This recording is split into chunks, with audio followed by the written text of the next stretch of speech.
Good afternoon, ladies and gentlemen. You have tuned into the Rebel News live stream on this, a Monday, September 23rd, 2024. I'm David Menzies, and my co-host is a she-devil with a spatula. She is the Khaleesi of British Columbia. She is Drea Humphrey. Hey, Drea, how are you doing there? I'm doing good. I missed you, David. It's been a while, and happy to be with everyone else. It has been way too long. And you know, Drea, usually I start off the show with some really corny joke about what national day it is. And I went through the national days, and they were all like non-joke worthy. I couldn't think of a punchline. But the more I think about it, let me run this by you, and I want to get your opinion. Do you know that today is Bi Visibility Day, Bisexual Visibility Day? Now, Drea, here's my issue. Used to be Pride was one day, Pride Day, and then it became Pride Week, and then it became Pride Month, the month of June, because, you know, it's not nice getting naked in January. It's that shrinkage thing, you know. And then it became Pride season. They never specified the season. I'm assuming it's summertime, okay? It is. Summertime it's on our ended. national website. Well, thank you for confirming that. So summertime ended yesterday. That was the first day of fall, right? So therefore, Pride season ended yesterday. The very next day, Bi Visibility Day. Drea Humphrey, when does it end? Never. Last I checked, it was 23. There's 23 days in addition to Pride season. What? To celebrate sexual expression. Wait a minute. Where'd that come from? I don't know. But Canada celebrates them all, I think. Oh, wait a minute. So these are 23 separate days throughout the rest of the calendar year, right? Yeah. Yeah. You know, and also, what does Bi Visibility Day mean? What I'm getting at, Drea, is what does a bisexual look like? How am I supposed to come up to a bisexual today and go, hey, happy Visibility Day? What? Well, and isn't that a two gender thing? I mean, bi means two. So are they acknowledging there's two genders? You know what? That is a fantastic point. And it gets into the whole initial gram, which I think is now 128 characters long. I don't know. Today, I'm just going to look around the city for two guys in a Mazda Miata. I'm going to assume they're bisexual. So, anyways, Drea, we should get right to housekeeping and tell the folks the ostensible policy reason of what we're trying to achieve here. Yes, that's right. So today, as you may know, and if you don't, it's a live stream where we go over the hot topics in news, and we do it off the cuff. There's nothing scripted. We're just talking with you, and you get to talk with us too. So you can do that by going to where we prefer to go is Rumble Chats. And if you put a chat in there, I think the donation is in US. And if it's $5 or more, we read those and you become a part of the show and also let us know. Sometimes people let us know what the news is through there. So that's really cool. And that actually helps keep the lights on, keep our journalism going strong. And then, of course, if something's, really interesting or something, we read those too, even if you're just commenting. So don't hold back on your comments at all. And so be a part of the show. And I think I'm going to read really actually, while I read this really quickly before I actually downloaded the app myself, because to be honest, I didn't know about it and I'm super excited. So let me read from our sponsors right now. So let me ask you a question. How many of you are concerned that your privacy is being attacked by the radical left? The deep state, including the Department of Justice in the US, is invading individuals' private messages and targeting them based on their political affiliation. That's why we've partnered with Freedom Chat, a private social messaging app that, like us, believes privacy is a fundamental human right. We already mentioned this app once before, and we're going to continue to talk about it and use it. Freedom Chat, here's the kicker. So, Freedom Chat offers true end-to-end encryption, built-in screenshot protection to ensure that no one can screenshot your conversations, no storage of messages on their servers, and no commercial use of user data. This is the app that we trust, and it's the app our families rely on, especially as we approach the election. Yes, true story. Some people will stop at nothing to maintain power, making privacy protection more important than ever. So download the app right now by going to freedomchat.com/rebel news. We are such a fan of Freedom Chat that we have even created our own channel, Rebel News, which you can subscribe to for exclusive content, including never before seen images, videos, and posts. Simply download the app, search for our channel at Rebel News, and subscribe. No one can see the channels that you are subscribed to or the posts you react to. It's your own private news feed. And if you're on Android, you can scan the QR code on the screen. We got it there, and subscribe to their waitlist or go to freedomchat.com. So again, download the app today and subscribe to our channel at Rebel News for exclusive posts and never before seen content.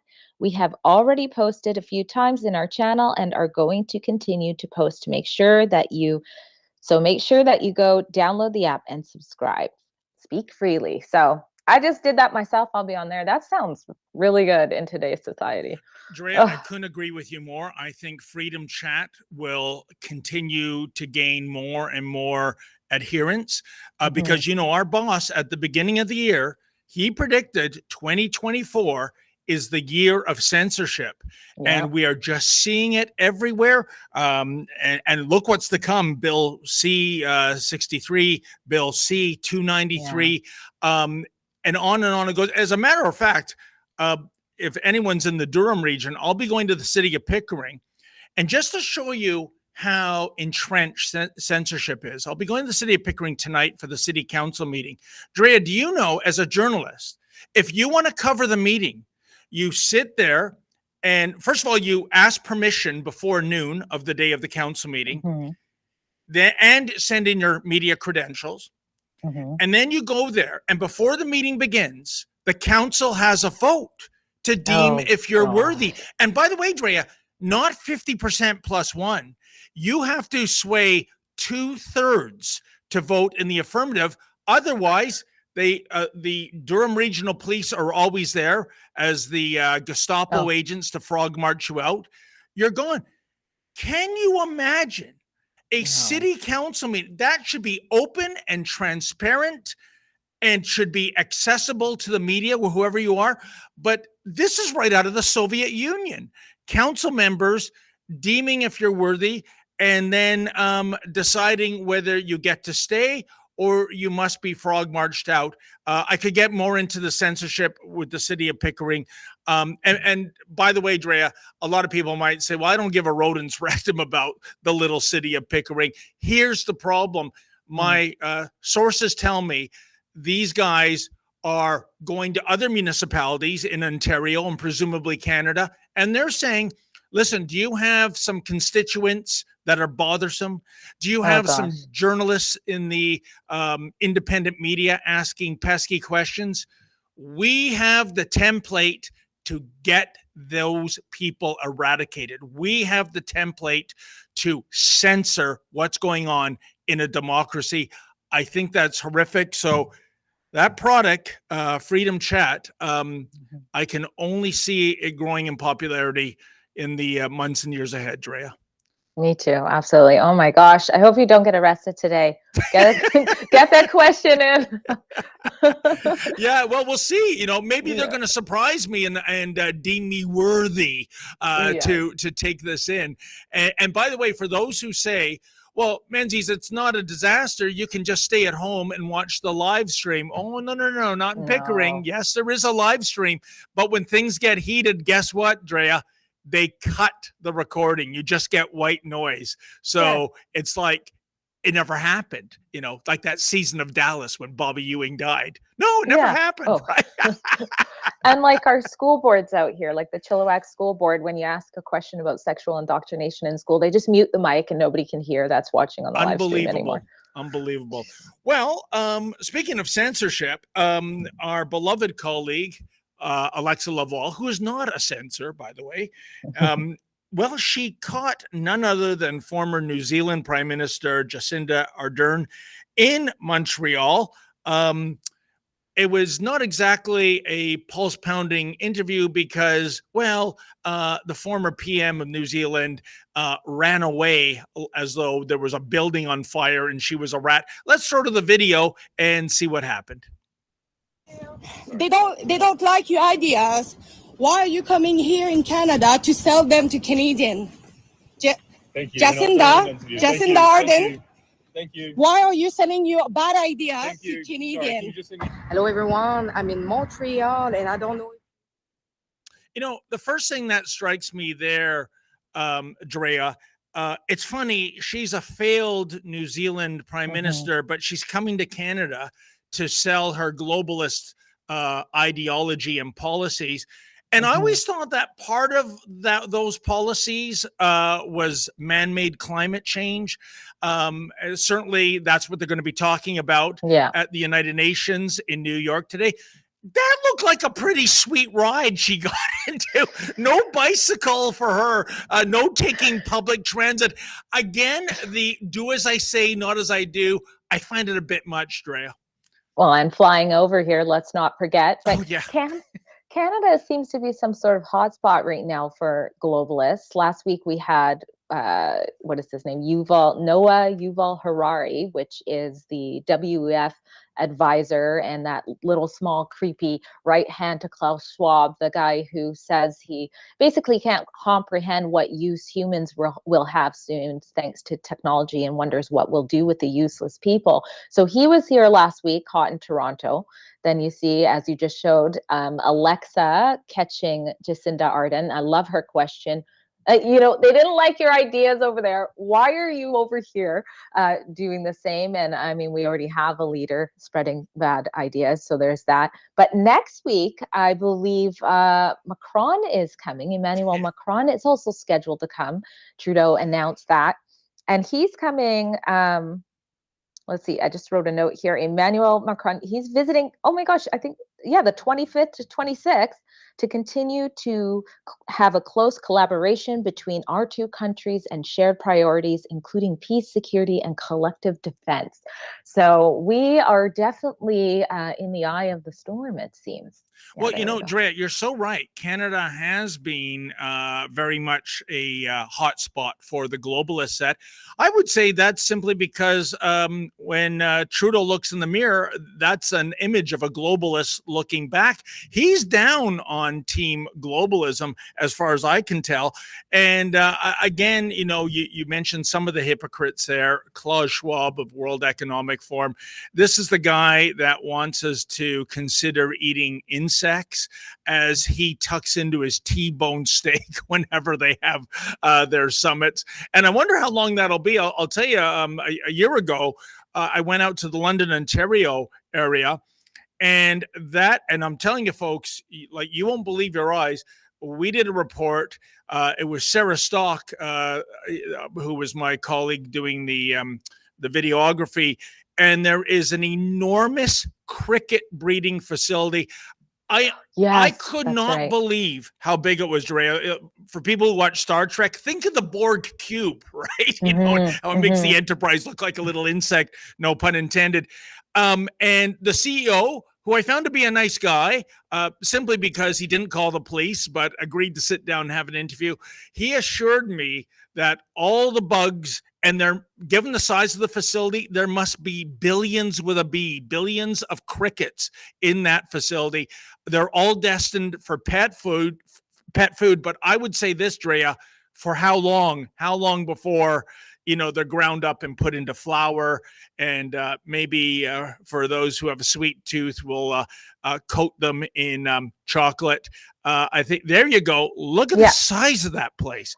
That photo does not do it justice, by the way. You got to go there and see. But your thoughts, Drea? Well, and just another note on that, they brought this huge factory, and you think, well, okay, that's disgusting, but at least we're going to have some jobs here. No, it's like, I don't know what the percentage, but mostly run by AI. So they're not even giving people jobs. And to piggyback on that, I did a report how out here in BC, a teacher gave a class like, I want to say 11-year-olds a project on, and it just promoted cricket eating and this factory, and said crickets can taste like chips and it's going to help the environment, and it dissed cow eating, and it was so bad. So yes. But like I said, Drea, if these globalists want to lead by example, if they want to shove writhing crickets down their mouth, then maybe that's step one into winning me over. But when you just preach it to the masses, while you tuck into good old fashioned meat and potatoes, not buying. And Alexander Lavoie, she struck again. This time it was for someone who might be the dumbest cabinet minister in the Trudeau Liberals. Yeah, no, I'm not talking about Seamus O'Regan. I'm talking, or Yara Sachs. I'm talking Mark Miller. Boy, I'm thinking, Drea, for the crown of dumbest, that might be a horse race with a photo finish, given those three names I just threw out. So let's see what Alexa got out of Mark Miller. Hello, Mark Miller. Hello, how are you? Can I ask you a quick question, if you don't mind? Sure. I was just wondering, are you going to do something with, the rise of anti-Semitism here in Canada? Because you are going to bring, thousands of refugees from Gaza, and some of them are radicalized. Are you concerned about that for the safety of Canada? No? Okay. Drea, these are supposed to be parliamentarians. Their trade, their bailiwick is talking, discussion, engaging. And yet, look how they run away when it's not a mainstream media journalist offering a softball question like, what kind of shampoo to use, Mr. Trudeau? And now Tom Clark, he's some sort of, I guess, ambassador in New York City in some multi-million-dollar pad. Wow. Yeah. But, Drea, if Mark Miller is so sure of his horrible policies, then sell them to us. Convince us they're good. Exactly. And, kudos to Alexa again there. She said it took about 8 hours of sort of a stakeout to catch those people. And I know there's more to come on that. But you're right. I mean, we've seen it so many times. They say what they say when it's in that confined area. And then when you catch them off guard, they can't answer the question. They're scared of a little female reporter like Alexa asking the question, and a very important question. We've seen that Canada has a history of not vetting people properly. And so now we have people coming from an area where there is going to be some radicalization. So it's a fair question for the people. What is going to be done about that? How is the vetting process going to be? I'm not surprised she didn't get an answer, but it should be asked. Yeah, I actually am terrified of where we're going demographically when we're issuing some 5,000 visas, which means more than 5,000 people to Gaza, where the last poll I saw was about 80% still support Hamas. Unbelievable. And by the way, folks, in case you think Alexa and Drea and myself were exaggerating about anti-Semitism, Oh no, here's some video in lovable Montreal regarding the pro-Hamas Hitler Youth Movement climbing buildings and throwing smoke grenades. And just listen to their chants.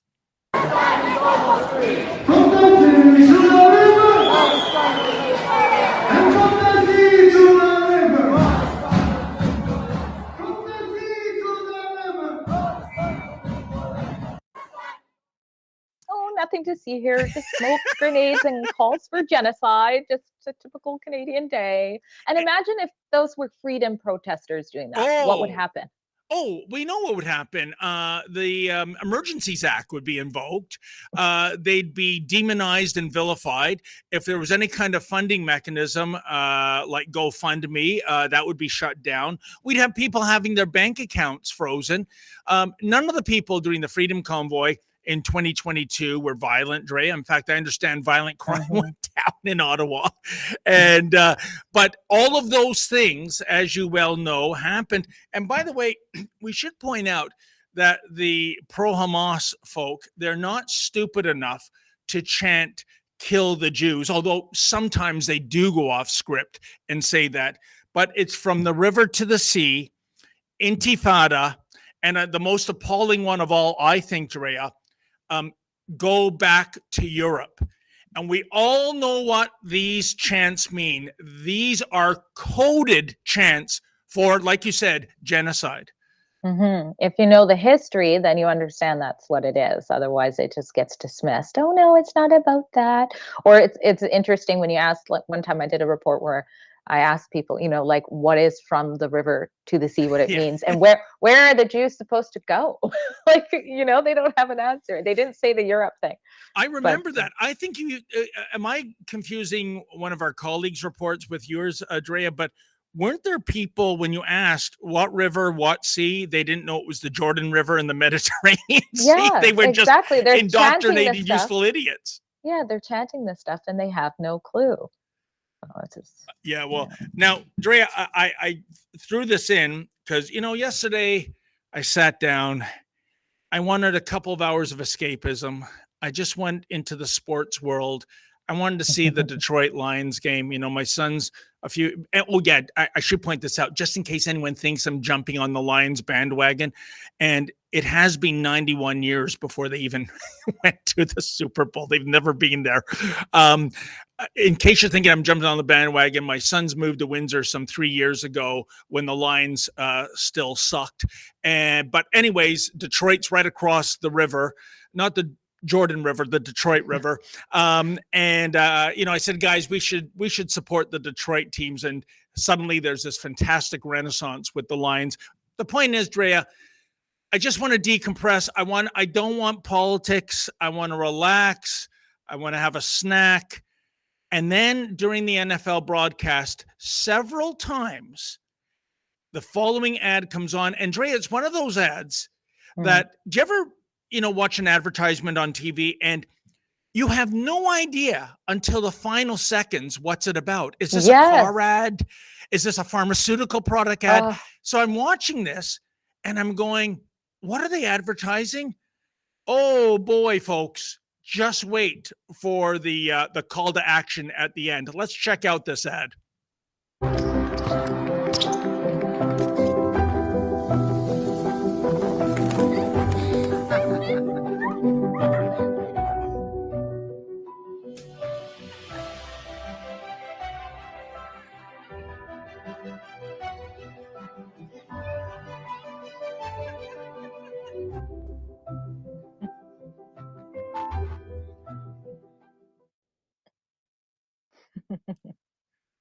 Drea, where do we even begin?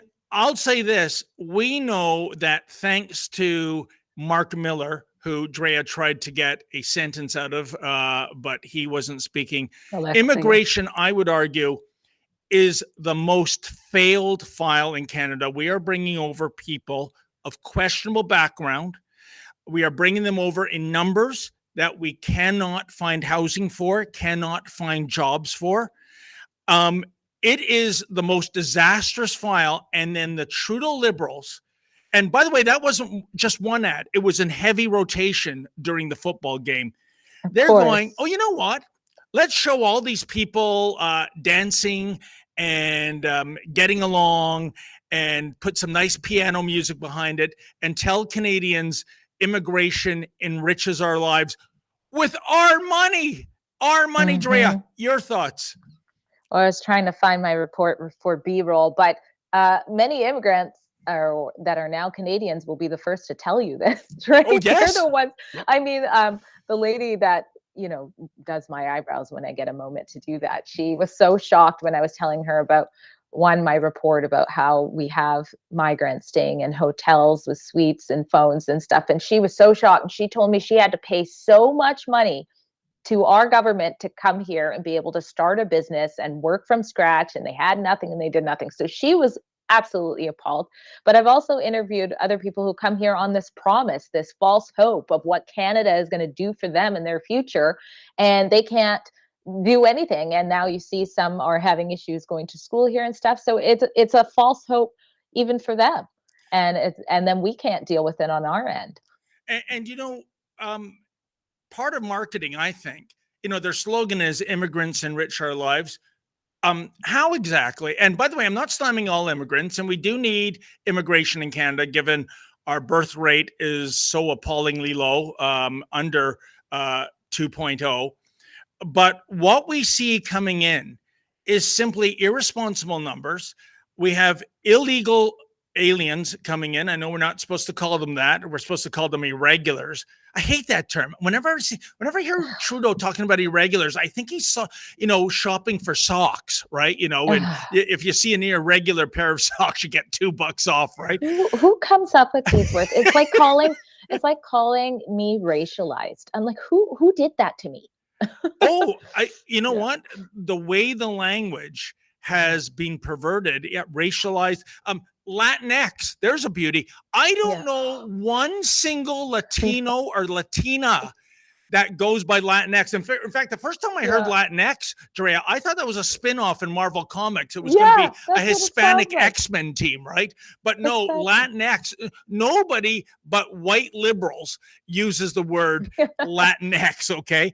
But, and I got to tell you, maybe I'm reading too much into it. I don't know if we can play the ad again if Olivia has that queued up. But there's a fellow, a Sikh gentleman with an orange turban on. Are we supposed to think that's Jagmeet Singh or an actor portraying Jagmeet Singh, suggesting that, obviously this ad goes back more than, a few weeks ago before Jagmeet Singh ripped up the, there he is dancing, kind of like Trudeau was dancing in India 5 years ago. But is that the message there, Drea? Are we supposed to think that is Trudeau's bridesmaid that just until 2 weeks ago was propping up this minority government? I don't know. It is orange, isn't it? So who knows? But I must say, they're like, no one dances like East Indian men. It's so fun. If you've ever been to a wedding, like they know how to throw down. They're the last on the dance floor. So I may have done that dance move a few times. Well, as that guy in RoboCop used to say, I'd pay $1 to see that. Anyways, I think we have to break for an ad, and then we'll get more to Justin Trudeau's awesome cosmic New York adventure, which includes going on a late night TV show. Oh, I can't wait. I'm in Brazil, so I'm using a VPN to get on the internet. What's a VPN? It stands for a virtual private network, and you get around these government firewalls. Suddenly, the president of Brazil banned his whole country from going on Twitter. It was a political censorship news. I've downloaded the VPN from a company called PIA VPN. We've teamed up with them at Rebel, and it's a great deal. I got on the internet really quickly, safely, and even I'm a bit of a technophobe. I managed to figure it out with 2 clicks. And here's the great news. If you go to piavpn.com/Rebel News, not only do you get a big discount, but they pay us a bit of a commission too. Everyone's a winner. Your freedom, your VPN, and a little bit of cash coming to support Rebel News. I'm using it myself to get around the censors in Brazil. You can use it too. That's piavpn.com/Rebel News. Why should you join Canada's National Firearms Association? We currently have one of the most aggressively anti-firearm governments in our nation's history, promoting fear and placing blame like never before. Our rights, freedoms, culture, and heritage, it's all on the line. But we are fighting back, and there is strength in numbers. We work within the law to change the law, to defend competitors, hunters, collectors, and other law-abiding firearms owners. We can get through this. We've done it before, and we'll do it again, if you are with us. Canada's National Firearms Association. Freedom, safety, responsibility. Well, Drea, as we teased before the ad break, we need to talk about Justin Trudeau's adventure in the Big Apple. Oops, you have something to say. One moment. Okay. Yes, looks like we have a Rumble live chat to read. For those of you tuning in right now, that's the way that you can be a part of the show with donations $5 or more. And it's from AMT60. Thank you very much. A loyal supporter, helps us get the truth out, donates $5 and says, what do you think of globalist Mark Carney asking the feds for $10 billion of CPP money for a company he's affiliated with, but he's not part of the Libs? There is no conflict of interest. So what, I'll be honest, I don't know about this yet. Do you know anything about this yet? Oh, I think. Why have I missed this? I think, as they say in this business, Drea, always follow the money. And I think if Carney has any interest in getting into Canadian politics, perhaps as the next leader of the Liberal Party, this is for self-enrichment. The rich really do get richer. I wonder what Justin Trudeau's bank account looks like right now compared to, say, 10 years ago, before the 2015 election. So I see Carney and his globalist cronies making billions, yes, billions with a B, in dollars in various contracts, at least the ones we can find out about. I have no doubt about that whatsoever. Yeah. All right. Okay. So let's throw to a video of Trudeau's full remarks to the United Nations, where he, Olivia needs a second to get the clip, but. All right. Well, then what another Rumble read. I'm sorry. Yes, I'll do a read while she's doing that. So this sponsorship is from Rumble, our friends at Rumble, one that is incredibly important to the survival of the company. When Rumble first started in 2013, they built the platform for the small creator. They didn't censor or have biases. They were fair and treated all creators equally. No one thought platforms would censor political conversation or censor opinions on COVID, but they did. Facebook admitted they fell to pressure from the Biden and Harris administration. Rumble did not. Thank God for that. They held the line. They are attacked daily for giving us a voice to talk to you. They are attacked in corporate media. They are attacked by governments like France. They are attacked from brand advertisers who refuse to work with them. Corporate America is fighting to remove speech. Rumble is fighting to keep it. Rumble won't survive with brand advertisers. They don't get much off of it. Watching our show on Rumble is the most they can ask from you. But if you really believe in this fight, and if you have the means, one major way you can help Rumble survive is by joining Rumble Premium. Join the community that believes in the First Amendment and believes in our human rights to free speech. Rumble is offering $10 off with the promo code STUDIO, all cap locks, when you purchase an annual subscription. So go to rumble.com/premium and use the promo code STUDIO. And like I said, if you have the means and believe in the cause, now is the time to join Rumble Premium. If you don't have the means, we are just happy if you watch us on Rumble. So absolutely. I mean, when you think of buying coffees or whatever at organizations like Starbucks to support Rumble for everything they did. I mean, we were demonetized, completely censored for talking about, the jabs and things like that. And Rumble accepted us with open arms. So very good cause there. And we got to keep them going. I love Rumble. And, if you believe in freedom of speech, and I know times are tough for so many people, unfortunately, because of our current federal government, but that were $10 a month, Rhea, that's less than a cup of coffee a day, far less. Mm-hmm. Well, assuming you're not going to Starbucks, I'm talking about just a regular coffee joint. I don't go to Starbucks. But it's money well spent. And I just want to say once again, don't forget, folks, the bait and switch scam of the century, going back something like 15, 16 years ago, when we saw the rise of social media, Drea, YouTube, Twitter, the old Twitter I'm talking, Facebook, it was come on, come all, it's the free speech Wild West. And for these providers, what a great business plan, Drea. Zero cost for them to produce and film content. It was all coming in. And then once they received critical mass, well, the mask came off, didn't it? We saw their leftist progressive faces, and suddenly it was, okay, you out, right? We don't like your politics. And folks, as Drea said, we've been demonetized. Why were that is by YouTube? Why were we demonetized? Well, we were told we violated the terms and grievance of the community. And, I believe what happened then, Drea, we asked, okay, show us what exactly did we do?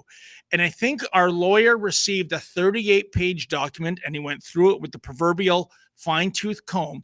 And it was things like, you can't advocate for suicide. We don't do that. In fact, we speak out against MAID. Yeah. You can't advocate for, I think it's called parkour. It's that French thing where you jump from building to building like Spider-Man, because, you might slip and die.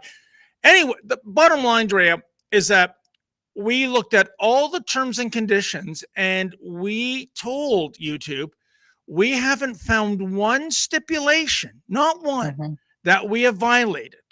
And their answer to us was effectively, well, you're still demonetized. Yeah. That's what we're dealing with. Yeah, and we didn't change. Like, we still kept doing it. We didn't try to get back into grace. We just told the truth anyways. And Rumble's fighters like that. So absolutely, I think that's a great cause. Rumble.com/premium. That's a good point. We didn't do that Aaron O'Toole speech of shame when he was about to, I'll be whatever you want me to be. I'm sorry. There's the exit, O'Toole.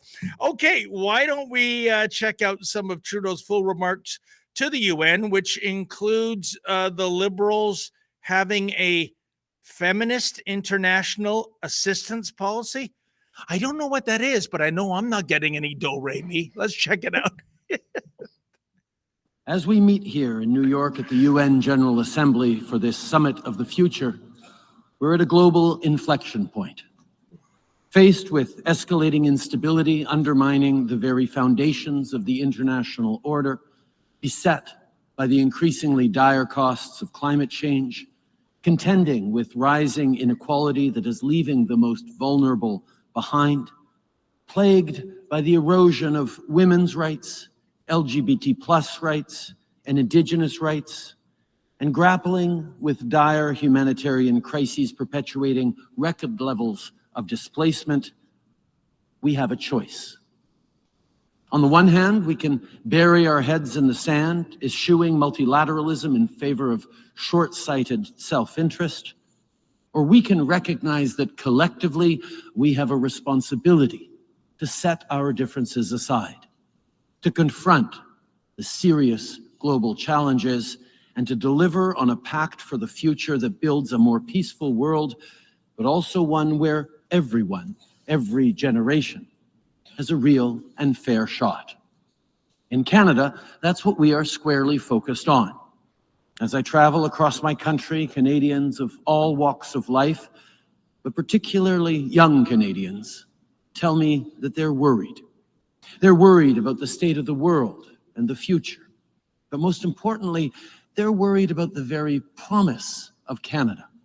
The promise that if you work hard, You can do better than the generations that preceded you.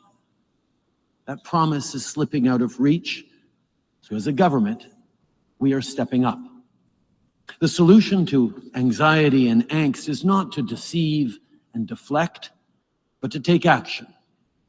We know that confident, successful countries invest in their citizens, in their workers, in their middle class, in national $10 a day childcare that saves families money while ensuring women can choose the best path for themselves, in nutritious school meals so our kids can focus on learning and growing, in an ambitious housing plan that will deliver good, abundant, and affordable homes, in a national dental care program that in its first months has already delivered quality care to 750,000 Canadians, in a growth and industrial strategy that creates good-paying, community-building, middle-class jobs, all while fighting climate change. These are choices that deliver on the promise of Canada for every generation. These choices reflect a commitment to investing in our people and in our future, but also a commitment to tackle global problems that we all share. Les changements climatiques, climate change and inflation. Drea, my hat goes off to the interpreter for the deaf who went through all this bafflegab with total professionalism without laughing out loud. I'll tell you a few takeaways I have, and I want to hear what you have to say. When he says young Canadians come up to him and they're worried about the state of the world, no, they're not. They're worried that the idea of home ownership, which was always a reach for young people, is now literally an impossible dream for so many young people. I mentioned earlier, my son's moving to Windsor. Drea, the reason for that is the idea of getting a house in the Greater Toronto area, not a chance. They would have to work maybe a decade and a half to come up with the down payment. Living in your basement. Yeah. Rent free. And I know it's the same deal in Vancouver, 100%. Yeah. When he talks about women's rights and LGBTQ rights, that is a dichotomy. Yeah. Those do not march in lockstep. And by that, Drea, the biggest threat to females right now is the radicalized rainbow mafia. What have we seen in the last several years, thanks to the Trudeau Liberals? Women's sports, women's shelters, women's federal prisons, all being invaded by gender bender grifters, men just saying, I'm a chick, and yet they have their full male wedding tackle. And you know what? Yeah, this is diversity. And by the way, where are the feminists? I'm still waiting to hear a peep. So when he says women's rights and the spirit unicorn rights in the same breath, no. One is the direct enemy of the other. Anyways, those were a couple of the points that struck me as appalling in that bafflegab speech of his. Me too. You said it great. I mean, first of all, I think Trudeau identifies as a feminist, but how can you talk about the erosion of women's rights when you don't know what a woman is? That's the first problem here. Why is someone even speaking on this when they can't acknowledge what a woman is? And I agree with him. Women's rights are eroding for the reasons that you say. He also said that Indigenous rights are eroding. And I'm sorry, I missed that memo. How so? How are Indigenous rights worse off than they were now? I mean, our state gives millions, billions of money to help for things like in so many different categories with the Indigenous community. I can't think of any rights that are depleting. So it's just all of this smoke. And then he talks about the $10 a day child daycare, which he always talks about, of course, and says that's going to be giving women more choices. But you're right, not enough choices to be able to get awards. I just covered how in BC, not one, but two males identifying as trans women took the Summer Open Powerlifting Awards here. Yes. So not there. And I've reported on how, these trans people are going into the change rooms and peeping under the stall, and the moms get in trouble because they are acting in hate by saying, please arrest this person. So yeah, women's rights are eroding, but he doesn't know what a woman is, so that's why he's confused. The other thing I love about this is he's doing this speech, and this must have really affected his ego, because do we have B-roll about how many people were actually in attendance during this speech? Can we show that? Because there was barely anybody there. Look at that. There are so many empty seats there. And so he's doing all this. I mean, I would like to say he swallowed some humble pie, but he doesn't ever seem to actually do that. But how embarrassing. You go, and no one takes the time. I don't know if they're off on lunch, but it wasn't important enough to hear, and I don't blame them. That's embarrassing. I mean, you know, and I mean, I call him as I see him. I'll give kudos to the Prime Minister for keeping his composure and not going, yeah. Wait a minute, where is everybody? I'm Justin Trudeau. I'm the Prime Minister of Canada. Well, that's because he knows his media out here, they always make him look good. Like, it's like when he's getting screamed at, F you or whatever, he does the whole, like, I am the queen wave. And then they mute out the sound. So it just like it's this loving crowd, and he's walking. So he's like, you know, you got to keep the poker face on, and they'll just show me and not that empty crowd. But this is Rebel News. So.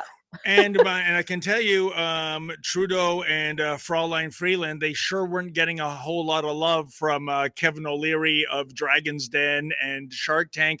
Let's hear what Mr. O'Leary had to say about that not so dynamic duo. You never spoken to Trudeau, have you? No, I don't like that guy. Not because he's a bad person. He's just a horrible manager. He's the worst prime minister the country's ever had. And I spend a lot of my time explaining why he's so bad, because there's an election coming up. It could happen any week, actually. He's down to he's one non-confidence vote away. Parliamentary system from Britain, you need to have a coalition that keeps you in power. Your cabinet keeps you in power. When people start to lose confidence in you, you start making alliances with your competitors. In his case, the NDP, which is a socialist party. But now they don't like him either. And so he's very, very in very precarious position. But he's had a great run over 9 years, brought the country to its knees, unbelievably bad management. The way you should do it in the parliamentary system is you're the prime minister. You don't have to run anything. What you have to do is hire good managers for the seats of finance, military procurement, environment, these different cabinet positions. You hire them and you put these people in place and they work for you. Now, if you don't have any skill at that, you're screwed. For example, he put a journalist in for finance minister with no skills whatsoever in finance, never ran a bank. I mean, why would you do that? And of course, she's a total failure. It's unfair to put her in that position. She decimated the company. Capital's leaving Canada like crazy. When she started, it was coming into the country. Now it's leaving.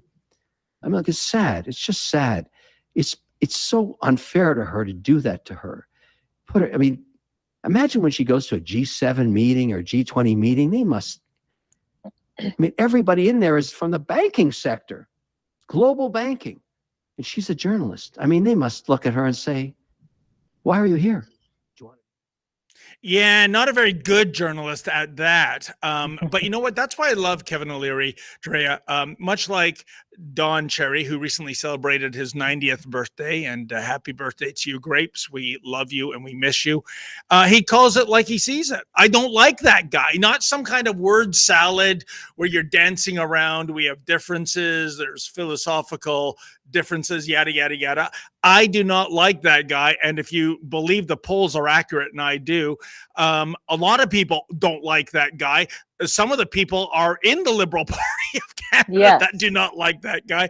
But you know what? When he talked about the non-confidence vote, I'm sorry, that is theoretical because it's not going to happen. Yes, Jugmeat, as we said earlier, tore up the agreement. And by the way, wouldn't it have been better to have him on the video actually tearing it up? Because I don't think he tore up the agreement at all. But you know, that with Jagmeet, I think he has to make it till February, right, for his full parliamentary pension to kick in, and that means 3 million, isn't it? Something like that, well over $2 million he'll be entitled to. So he isn't going to rush to bring down this government. And if you're the BQ, Drea, if I'm the BQ, I'm going, well, wait a minute, what's in it for us? If we bring down this government, and all the polls are indicating a Pierre Poilievre majority conservative government, they know the conservatives aren't going to have any time for them whatsoever. But a weak liberal minority government, maybe we can get a concession or two. So it's in their favor to prop up this government too. So I don't know. I think at best, it's a spring election once, Jagmeet gets his pension. Or maybe it's going to go down to the wire until next October. I agree with that. And it's not just Jagmeet. I think it was there was about 8 MPs that are going to get there by waiting it off. So it will probably be waiting. And I know this is off topic, but Kevin is wearing 2 red watches, a fabulous red watch, but he's wearing it twice. Is that a new style, David? Is that in? Like men?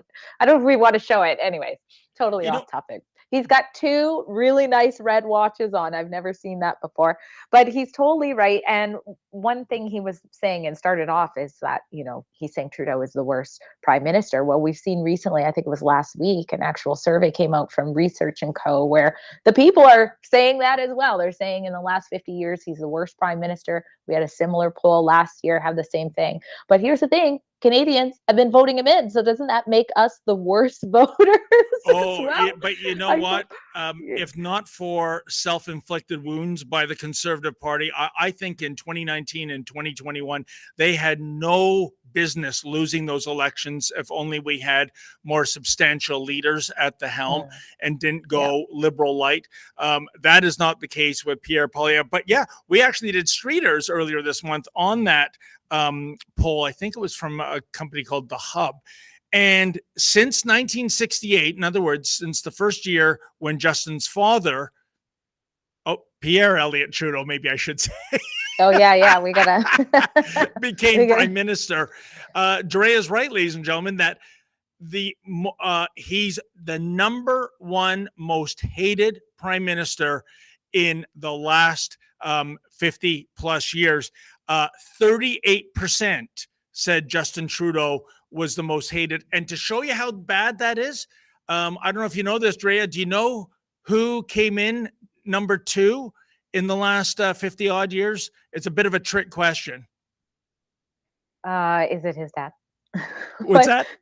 Okay, maybe I missed it. Sorry, I was typing to Olivia. So no, I was just saying that the second place finisher in terms of most hated prime minister, so Justin Trudeau at 38%, at 21%, not sure. Oh my gosh, they're unsure. Yeah, we just know it's Trudeau. We're unsure. Oh, that's hilarious. Yeah. So in other words, if even half of that 21% goes Trudeau, he's even more hated than that 38% number. I can't wait for election day, Drea, whenever that's going to be. I wouldn't be surprised if we're going to have to wait a full 13 months. Unbelievable. But I believe we have another ad break. So let's TCB and we'll see you on the other side, folks. What if governments are trying to reinvent the wheel when the greatest teacher of all times has already laid out the perfect blueprint for a constitution for a kingdom of love, faith, and freedom? Introducing the Kingdom of Heaven Freedom Passport. This special edition Freedom Passport captures the foundational truths of love, ethics, and freedom for all. It's a powerful reminder of Jesus's call to love one another and to be part of something bigger that you can carry with you every day. Join the movement, share the truth, and spread the love with your family and friends. Get your Kingdom of Heaven Freedom Passport at freedompassport.ca. And right now, all orders in North America come with free shipping and a free downloadable song with every purchase. Hello everyone! Hello all Rebel fans! Rebel News Live is back and will be soon happening in Calgary. Are you coming?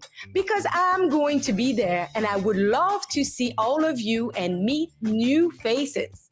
This year, we are heading to Calgary on October 5th for a fun full day of interesting conversations and of course, great food too.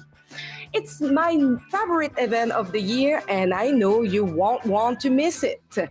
You will be able to meet and hear from your favorite Rebel journalists and many special guests. And today, we have the honor to feature Alberta Premier Danielle Smith. You can get your ticket and see all the details at rebelnewslive.com. So, see you in Calgary. Love you all. And I love Alexa's charming accent. I can't get enough of that. That's just so fantastic. Well, we should, before the show ends, Drea, get to the March for Children, advertised as the 1 million person March for Children. I'll tell you, I went down with my colleagues, Lincoln J. and super producer Efren Monsanto, to Queen's Park. I was literally shocked by the turnout. A million, not even 100. And it looked like that was the case across the country. Yeah. Even the counter demonstrations, which seem bigger yet again, they were far smaller. I'm struggling to determine why that is. What's your theory, Drea, about the lack of turnout? Was it just really poor organization? Well, you're right. It was across Canada that we saw it. And on the side of the pro-parents, I think it's a few things. If I'm just guessing, I think there has been a breakdown, sort of an infighting situation. I'm not going to say more than that, but that doesn't help things. You know, we see that a lot in the freedom community too, where movements are going strong, and then all of a sudden, you know, people are no longer working with each other. I'm not sure if the, you know, Hamas-Israel conflict played into it at all. The organizers were great in saying that, you know, all faiths are welcome, everybody's welcome, one flag, Canadian flag. So I don't think that's a reflection on them, but I have seen people say, I will not go because I will not stand with the other side. So I think that played a role into it. This is a clip from where I was, which was in Surrey. There were, interestingly, no counter protesters came there at all. Last time there was at the same location, a lineup of union members, teachers unions. So this is in front of the Minister of Education's building. And this time they just left a huge banner. You can see it on the building there saying queer rights or human rights. So they didn't show up. I think that the reason why there was less counter protesters was because of the disgrace and the flack they got from that leaked video that came out last year, exposing that union members were planning against this and to intimidate parents, to track their license plates and all these things. So I think in particular in British Columbia, just before the election, that's not a good look too. So those are kind of my guesses on what happened here. And also I think there's a bit of a win happening on this issue. There is movement happening. I think the silent majority is no longer being quiet about these types of things, and they've kind of made their decision. It's becoming less normal to think it's okay to have this gender confusion being taught to kids in schools. So there's a bit of that as well. You know what, Drea? I think you made three excellent points there. One about the internal politics. It's sad. Everyone should be on the same team.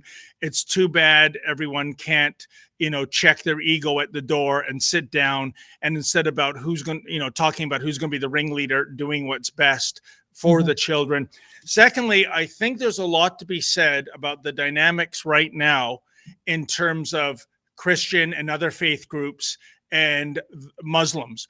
And if we go back to the original March of last year, which was a huge turnout, and this, of course, is prior to October 7th, 2023, I remember hearing an analysis, forgive me, I can't remember his name, but he was talking about, and this was the American dynamic, but I would argue it's the same in Canada.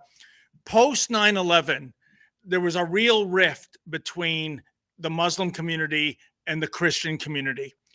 And then over the years, with all this wokeism coming in, you know what happened? The two communities found we stand together on this. We're both all about pro-children. We want to get DEI and radical transgenderism and whatnot out of the schools. And, you know, so 2023 compared to 2001, it was a quantum shift in terms of trust, allyship. You know, this is one of the profound tragedies, I think, of October 7th, not just the massacre of some 1,200 people that day, which of course is the worst thing and the worst loss of Jewish life post the Holocaust in a single day. But I see that rift happening again. And, you know, and maybe for so many of the Muslim protesters that would have come out to this, maybe they're exhausted by going to so many, you know, pro-Palestine marches on other days. So that's the second point I agree with you on. And the third one, let's face it, we are seeing anti-woke wins out there. Just a few weeks ago, Molson Coors, they're getting rid of their DEI division. They're done with it. Tractor Supply Company, same deal. And you know, Harley Davidson. Harley Davidson did that.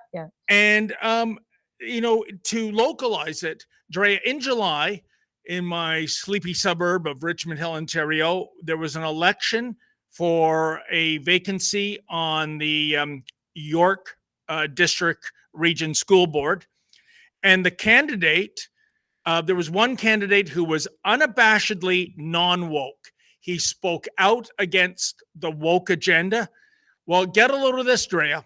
In a field of 9 candidates, that candidate won by a landslide. He received more votes than all the other 8 candidates combined. So what does that tell you? That tells you, you know what? Mama Bear and Papa Bear are waking up. And we don't like this indoctrination over education. So there are little, you know, there's ones and twos wins out there. Of course, the Toronto District School Board disgraced itself last week when they had kids go to what was advertised as an Indigenous solidarity rally, and then they were hijacked, shanghaied to a pro-Hamas rally. I mean, it's outrageous, and they've since apologized. Not good enough. Head should roll at the TDSB, but that won't happen. So I think maybe these were some of the dynamics, because I was absolutely in shock in Toronto, the largest city in Canada, how low the turnout it was. But why don't we, from Toronto, let's go to city number 2, Montreal. Oh, here's some good news. I'm just going to interrupt you because they're keeping us on task here. And so we're going to switch topics if that's okay. But everybody should know, if they go to stopclassroomgrooming.com, that's where you're going to find all of our coverage on this. So everything is there. But there's some important things we're going to get to, including, I want you guys to stay to the end about a horrific jab injury I want to talk about, and an update with the young woman affected by this. But I'm going to read a promo ad right now. So this is the Kids Guide. Okay. So, here we go. Sorry about that. So I have an important message about President Trump for all of the parents out there. So please listen up. President Trump said he wants to take back America and teach our kids to love our country. That's why it's so important that we make sure our kids are learning the truth about President Trump, not the distorted lies they're hearing in the mainstream media. The good news is that Mike Huckabee's team put together the Kids Guide to President Trump. Oh, that's interesting. And right now you can get it for free with fun illustrations and easy to follow content. This important guide teaches kids all about President Trump's accomplishments during his first term, and it helps kids understand his goals for 2024. Mike Huckabee wants to send you this free guide so you can teach your kids the truth. But please hurry, because supplies are limited. To claim your free kids guide to President Trump right now, just visit kidstrumpguide.com. That's kidstrumpguide.com. Well, that's interesting. Yeah. It is interesting, and I think it's a great strategy, Drea, because as we've learned from the left, the success of the indoctrination, whether you're Marxists or marketers on Madison Avenue, as the saying goes, get them young, get them forever. So why don't we borrow a tool of the left and fight back by showing our side of the story to fertile young minds? And I mean, imagine that, critical thinking, being told how to think as opposed to being told what to think. So fantastic product, 100%. Absolutely. And we have some Rumble chats that I'm going to read. So if anybody wants to get in on that, we'll do that shortly. So now is the time. But have you heard, let us know in the comments, have you heard about Alexis? Oh my gosh, why did I just forget her name? Lorenz, right? So this is a horrific story. If we can show some video, if you haven't seen it, and I do have an update, I'm just scrolling up to get it. But basically this young lady, early 20s, she went to get care for a disease that she has. She went to the hospital because she just felt like she was getting a little bit ill. And they said, we can't help you unless you have 3 vaccines. It wasn't the COVID vaccine. There she is there. So on the left, you see how she looked. She looked great, and she goes in, and she's been told before that she's not a good candidate for vaccines. She hasn't been vaccinated since she's been a child. So she was hesitant, but the doctors were all saying, we can't help you unless you get this. So she sat on it for a few days and trusted the medical professionals. And if you look on the right, that's just one example. I sent another link as well. But within 5 minutes of getting the 3 vaccines that they gave her at a time, one was for tetanus, look at her.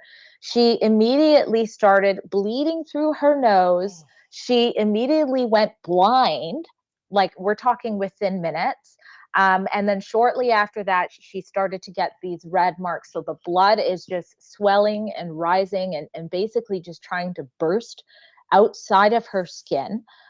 She was seeing flashes. I don't like, how traumatic is this? And one lady who's a nurse, been a nurse for over 20 years, has been by her side. Her name is Angela Marie. And she said she's never seen someone in so much pain. This poor young girl was just in excruciating pain.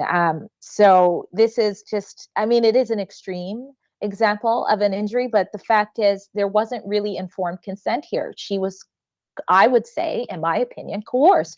You can't get treatment unless you do this. And look what happened to this poor girl. And she says she hasn't even been getting the care that she needed, especially in the beginning. But that last clip is her sitting up. She is doing, she's still obviously in a lot of trouble there, but she's doing a lot better because she can sit up, and she's saying she still can't eat. And she's even making a joke there. If we just want to play a little, I don't know if we'll get to the part there, but let's just hear a little bit of her. If we can play the sound just for a little bit. And I can't even stand for more than a minute without my whole body convulsing. So as soon as I get a little bit of strength back, at least, even if I gotta wheel myself in a wheelchair around forever, I'm fighting, and I will join whoever else I need to get these things in order. Because this is absolutely terrifying. And if this was happening to any of my family members or friends, I'd be beyond heartbroken more than I am that it's happening to me. I can't imagine. So I'm here to help fight. So she's still a fighter. She says she's going to take this on. So that's what I love about her. And I mean, of course, I have to mention there is a funding page set up for her because she does not have insurance. And we know that the jab companies are not coming. Apparently, they haven't even investigated what's happened to her yet. So it's at givebutter.com. Her name is Alexis Lorenz.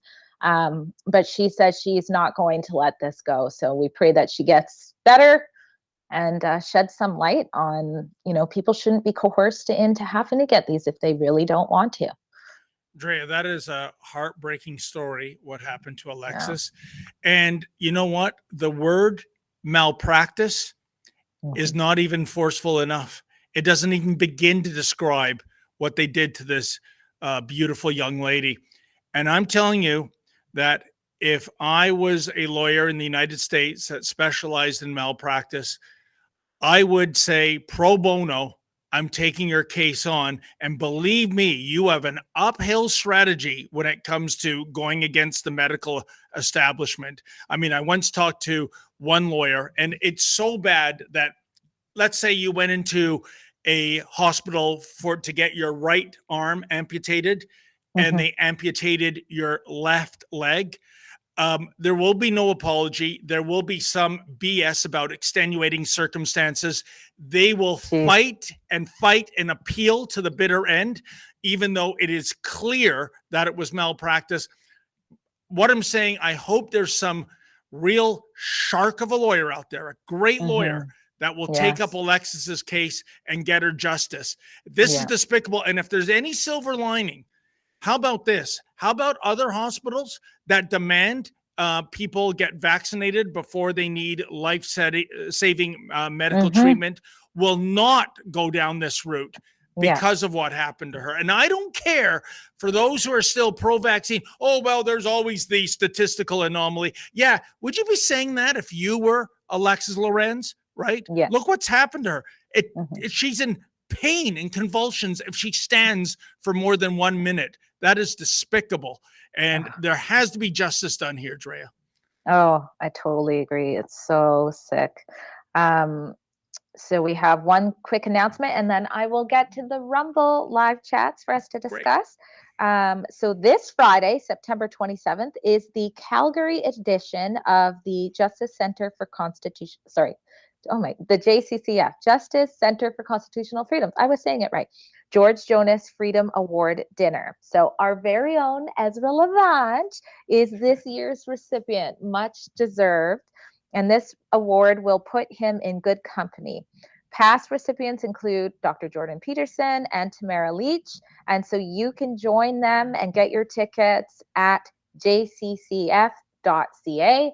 I went to the Vancouver one. It was great. You get to meet great people and you dress up a little bit. And Ezra would love to see you there as well. So you can grab your tickets, and it donates to a good cause, because the Justice Center for Constitutional Freedoms, they were there fighting for justice. They still are. They always are. But they definitely stood up for freedom when we completely were losing it over the last 4 years. So. Yeah, you know what? I agree. What great company to be in with Tamara Leach and Dr. Peterson. I can't think of a more worthy recipient, especially in this year of 2024, as Ezra calls it, the year of censorship.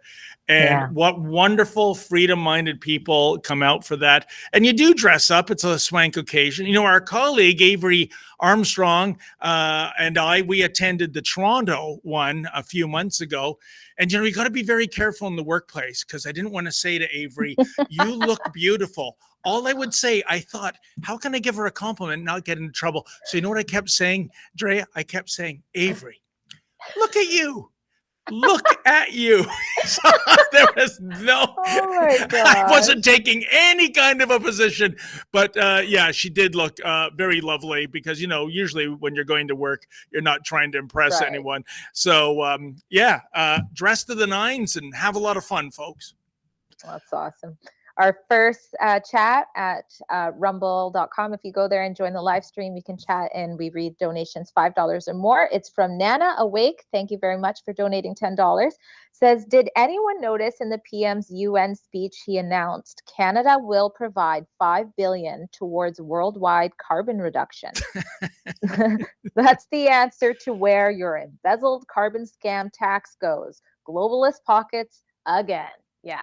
You scratch my back, I'll scratch yours. Well, Nana Awake, thank you again for that $10. And isn't it funny? I mean, how long have we been paying all these carbon taxes, and has carbon gone away? I mean, Mother Nature she's very diligent in not accepting the bribery of the Trudeau Liberals. Yeah, it's outrageous. And I do agree. I think this is more about virtue signaling than bringing about any kind of tangible change, Drea.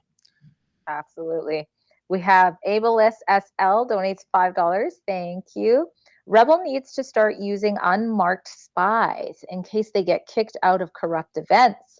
Also, for remigration, sorry, I got a little frog in my throat.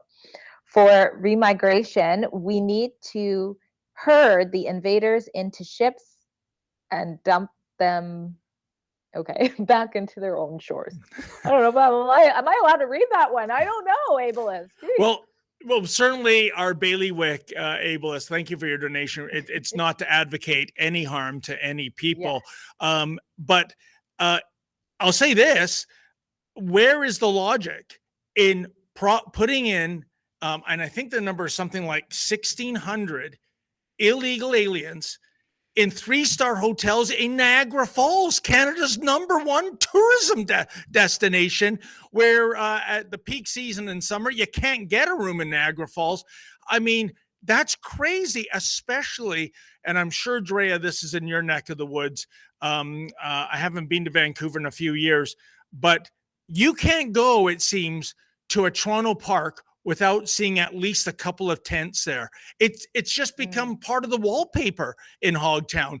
Go to a park, there are tents. What is it, a lemonade stand? No, it's people living there who just can't afford the cost of housing. Yes, there are mental addiction and drug issues as well. But I, for one, have never seen the amount of tents so bad in the GTA as of this year. How about you in your neck of the woods, Drea? Well, we have, definitely like the Abbotsford, and we have the Vancouver and encampments, and then we've shut down some of them in the parks, but also around where I live, we have them in trails. If you go to walk, like, oh, I'm going to go down to the creek or whatever, then that's where, it's not funny, but that's where they all are. And you're like, oh, okay, so I've gone into this whole other new city that's under a bridge by a river when I'm walking my dog. So that's also common too out here. Nana Awake donates again another $5. Thank you, Nana. Where is he? So this is about Trudeau at the UN. Where is he protecting women and girls' rights? Is it letting bearded men into our private spaces or letting them play in women's sports? I know it's providing men free feminine products, but not women. Yes, that is the most outrageous thing. It really is.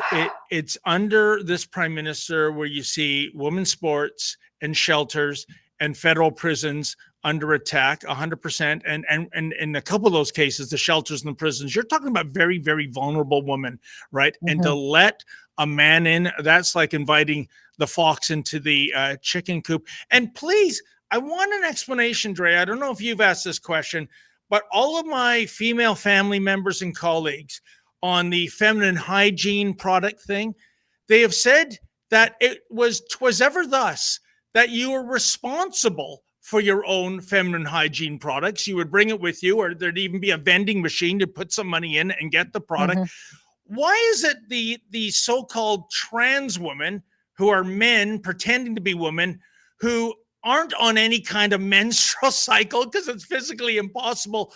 Why are we subsidizing their feminine hygiene products? This is madness.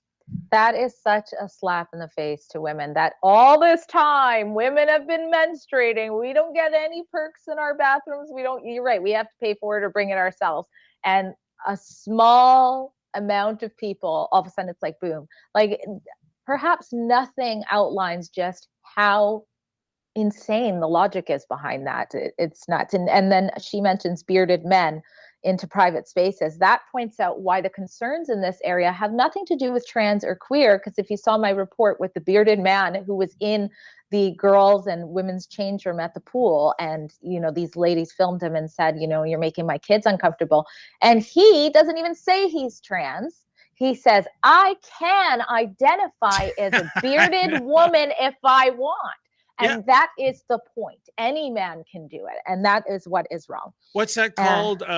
Being gender fluid, right now I'm a guy. He's not even. Yeah, but I'm about to be a woman right now. Yeah. Come back in 15 minutes. I'll be a Westinghouse toaster oven. You name. Who I really feel sorry for? I mean, I remember, I think it was around 2016, Ringling Brothers and Barnum and Bailey Circus. They went out of business, for a variety of reasons. But I mean, one of the circus sideshow attractions of yore was the bearded lady. My heart breaks for her, because if the circus made a comeback and the bearded lady said, "Hey, look at me, I'm the bearded lady," it's like, honey, we got bearded ladies galore going into the women's change room. You're part of the new normal. You're not a freak anymore, I'm afraid. Yeah, you're out of a that's right. job, right?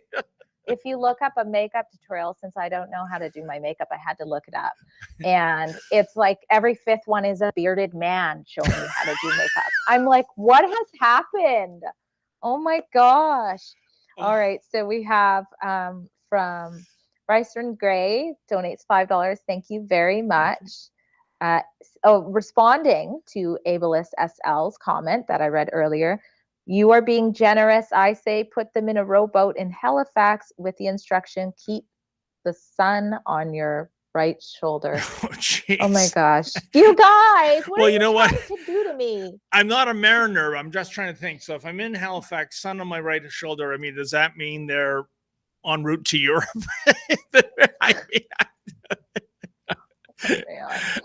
But yeah, I would be the worst sailor, Drea. I always ask the question, like, without all our modern navigation tools, going back hundreds of years ago, how did the mariners find new continents, new islands, whatsoever? And I'm always told, well, they navigated by the stars. So the other night I looked up at the stars. I'm going, what? How do I make sense of this? No, right? I still don't know where to go. Right? The sun does make more sense to me than the stars. I don't know how they did that, but yeah. Well, I think that's all. Thank you, everybody. And it was great chatting with you. But is there anything else we need to chat about? I think that is everything. We got to what we needed. I think we're a few minutes. We're over 20 minutes over time. Time flies when you're having fun. Drea, we have to make this more often. Love co-hosting the live stream with you. Well, there you go, folks. Thank you so much for tuning in. A special thank you to all of those who made a donation. That's how we make the money. We don't receive a nickel's worth of funding from the Justin Trudeau Liberals, nor would we accept it if hell froze over and they offered it to us. I'll be back again on Friday, I think, with the she-devil herself, Sheila Gunn Reid. In the meantime, folks, as always, stay safe and stay sane. Can you tell us how many international students do claim asylum while they're here on student visas? There's a growing number, Mercedes, and it's frankly quite alarming, given the volumes of people that come to this country, in theory, with the proper financial capacity to live and to pay their tuition fees, which are 4 times what Canadians pay. But it's becoming an alarming trend. We see that it happens often within the first year of the time they're here. I would say often for less valid reasons than others, notably to drop the tuition fee down to Canadian rates. There's some opportunism that's being used and exploited there. It goes to the point that I've been making to universities, colleges, to make sure that their recruiting practices are better, that they make sure that the type of people that we are attracting under what should be a world-class student visa program is one where people don't turn around and after they've paid all sorts of money to come here and claim asylum. This is a program that was aimed international excellence and not a backdoor entry into Canada for whatever reason. And that's, part and parcel of the reforms that I've been doing over the better part of the year to make sure that we have a better international student visa system, including detecting fraud at the outset, which is immensely critical, but also looking at the timeline and making sure that of stay that students are here and making sure that they are properly accompanied by the institutions that take so much money from them and in theory are supposed to give them the best education in the world, but looking at the after effects of that and how that impacts the Canadian economy, and less on that short-term gain than more looking at the impact and the long-term pain that this has created, including the burden of making false or less credible asylum claims. Right now, I'm standing in front of a massive 47-foot long billboard alongside of Alberta's busiest highway, Highway 2. This thing gets 1.3 million monthly impressions every single month, and it's spreading the word far and wide about the new Rebel News cruise. So if you're thinking about joining us in June 2025 to Alaska, act now because it's going to fill up fast. We're sailing on the Holland America cruise line, which means you can expect top-notch service and luxury while you're on board. But the real excitement the special Rebel News only events. So what are you waiting for? Head over to rebelnewscruise.com, check out the cabins, see the details, and grab your spot before they're gone. I can't wait to see you there so that we can spend an unforgettable week with some of the best people on the planet, Rebel News supporters. Let's make 2025 the year we come together, have an amazing time, and keep fighting for truth and for freedom. See you on the Rebel News Cruise. Go to rebelnewscruise.com today for cabins and details. For Rebel News, I'm Sheila Gunn Reid. Hey, do you have any plans for Saturday, October 5th? I do. I'll be going to our Rebel News Live conference in Calgary, and you should join me. It's not just a conference. We're bringing together some of the most fearless, conservative, and freedom-orientated voices from across the country for you to meet and hear from, including some of our Rebel reporters like Ezra Levant, Sheila Gunn Reid, Alexa Lavoie, David the Menzoid Menzies, and of course, yours truly. And we've also got other powerhouses lined up for in-depth discussions about some of the most important issues in Canada today, including Premier of Alberta, Danielle Smith, and Freedom Convoy Queen herself, Tamara Leach. And if that's not enough for you, you can just come for the great food that you'll be enjoying with great like-minded people. So go to rebelnewslive.com and get your tickets today, and I'll see you there.